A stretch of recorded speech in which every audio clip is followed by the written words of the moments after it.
Perché dans les montagnes du Var, c'est l'un des plus beaux villages de France. C'est aussi l'un des plus assoiffés. Ça tient à quoi? Eh bien, à une source qui est défaillante, à un forage qui est complètement défaillant, il ne marche plus. Et c'est comme ça qu'un quartier de la commune a été en quelque sorte menacé de privation d'eau. Pour éviter la panne sèche, ce camion-citerne fait 8 voyages de ravitaillement tous les jours. Il va chercher de l'eau dans une commune voisine, ce qui permet de redistribuer 64 000 litres d'eau à tous les habitants. Comme tous leurs voisins, les moutards ont dû apprendre l'économie de l'eau. Chaque citoyen ne peut consommer que 150 litres d'eau par jour. Plus question d'arroser les fleurs, les arbres et le potager. Ils recyclent l'eau qui leur lave les mains pour quelques plantes en pot. Mais les plants de framboises, dont les fruits étaient tant attendus par leur petit-fils, sont morts. Un été un peu sans saveur, mais ça va pour le moment. Ça fait une Provence triste et on a beau essayer de prendre des tomates à l'ancienne, on ne trouve pas le goût qu'on les nôtres. Geneviève, la femme de Jean-Michel aussi, s'accommode bien des restrictions en place pour l'instant. Si ça pouvait rester comme ça, ça va. Mais seulement, comme je vous dis, pour ce qui est à venir, on ne sait pas. Parce que si le camion ne vient plus? Oui, et surtout s'il n'y a pas de pluie pendant des mois et des mois, ça va être très compliqué. Ma peur quand même ici, c'est un feu d'habitation. Pourquoi? On a de l'eau, mais il n'y a pas de pression. Les craintes de l'ancien pompier volontaire qui a passé des années à combattre les feux de forêt comme ceux qui font rage dans d'autres régions du pays sont loin d'être infondées.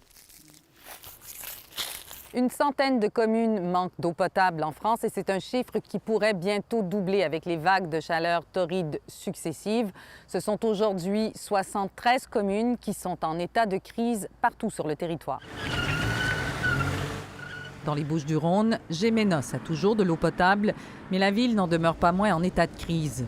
Avec ce niveau d'alerte le plus élevé, viennent une série d'interdictions décrétées par le préfet. Ici aussi, pelouses et potagers doivent être laissés à eux-mêmes. Les voitures devront aussi attendre pour être lavées. Les piscines ne peuvent plus être remplies. Les fontaines de la ville sont à sec. Tout est mis en œuvre pour conserver l'eau potable. Bonjour, c'est la police de l'environnement, madame. C'est une pelouse synthétique que vous avez devant? D'accord, c'est ça. Elle est très bien imitée. Pas de problème, donc, avec le gazon synthétique. Par contre, le petit potager de la dame est anormalement verdoyant. Elle l'arrose le soir, reconnaît-elle, avec de l'eau de son puits. Alors, le puits est considéré comme une ressource locale. D'accord. Donc, normalement, vous n'avez plus le droit d'arroser même le potager. Ok. D'accord? Les agents de la police de l'environnement font de plus en plus de ce genre de contrôle dans les zones qui sont touchées par la sécheresse. Un exercice qui sert encore à la sensibilisation des citoyens au respect des règles en vigueur, mais qui peut conduire à des constats d'infraction et à des amendes. C'est que ce que vous avez fait est passible d'une infraction. D'accord. À Gémenos, la situation a atteint des niveaux inquiétants bien avant les chaleurs caniculaires de l'été, à la fin mai. Les mois qui ont suivi n'ont fait qu'aggraver l'assèchement de la source. Il n'a pas plu depuis le 23 juin de cette année, donc ça fait à peu près 50 jours sans une goutte d'eau sur le département des Bouches-du-Rhône, avec des températures qui étaient très élevées, qui frôlaient les 40 degrés ou dépassaient les 40 degrés. Du jamais vu, c'est ce qui décrit le mieux l'étendue et la durée du problème. Si le choc fait l'unanimité, le pessimisme est lui aussi très répandu. Il faut se préparer en tout cas à avoir des situations qui sont de plus en plus extrêmes.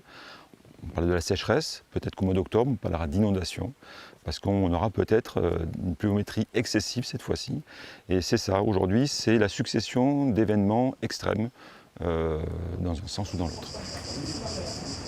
Cette pelouse bien grasse, verte et ruisselante, et les fleurs vibrantes, juste à côté, n'échappent pas aux agents de l'Office français de la biodiversité, d'autant qu'ils sont juste devant la mairie. On s'attend à un respect exemplaire des règles ici. Le maire de Gémenos n'est donc pas à l'abri des contrôles de la police de l'eau. Vous avez trouvé l'erreur. Vous avez cherché toute la journée, ils ont trouvé l'erreur. Écoutez. Voilà, on compte sur vous et sur vos équipes. Mieux que ça, vous allez voir, ça va être fait rapidement. Nicolas, s'il vous plaît, autrement il m'emmène à l'évêché.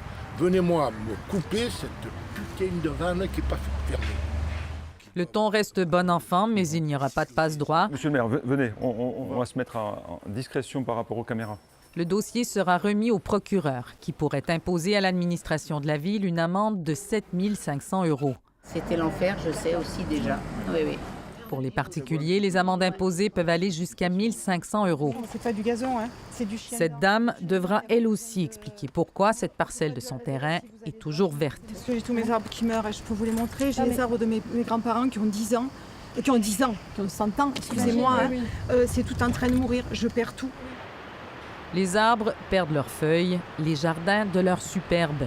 Et les Français, eux, perdent un peu tous leurs repères. Ici Marie-Ève Bédard, Radio-Canada, dans les Bouches-du-Rhône.